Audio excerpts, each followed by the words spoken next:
عشاق المنتخب السوري بتمنى منكم حاج حاطين امل بهذا الاتحاد الفاشل اللي فاسد. لو موجود اي اتحاد وطني عربي غير هذا الاتحاد الموجود عندنا بسوريا لكان انتصر على كوريا الشماليه 3-0 قانونيا وما لعبت مباراه كوريا الشماليه من اصلها. بتمنى كلياتنا نحن كجماهير سوريه نفعل زر هاشتاج مع وجود لاعبين المغتربين، نحن بدنا 23 لاعب مغترب بيلعبوا بالمنتخب السوري، ما بدنا اليوم نحن احمد مدنيه اللي صار عمره 35 سنه ما بعرف 36 سنه اللي عم بيلعب حارس ثالث بنادي الفيصلي اللي ما خلوه يصد حتى حارس ثاني، هلا رجع الدوري السوري.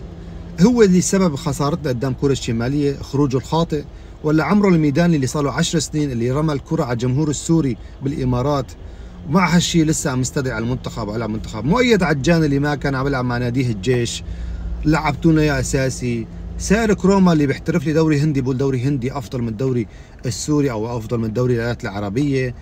يعني عندنا لاعب المحلي عقليته هيك العقليه اللي عنده، تمام هيك عنده العقليه لاعب المحلي. بتمنى حتى هدول على المشكله الاداريين ما بعرف ايش بدي احكي لا والله، ولكن بتمنى نحن كجمهور سوري كلياتنا نوقف مع بعض، نحن مع وجود لاعبين مغتربين 23 لاعب بدنا اياه من مغتربين، من لاعبين بيلعبوا بالارجنتين، بيلعبوا باسبانيا، بيلعبوا بالمانيا درجه اولى او درجه ثانيه، قد ما كان افضل من اللاعب المحلي، قد ما كان افضل من بعض الدوريات العربيه، دوري عماني ولا بحريني ولا ما بعرف.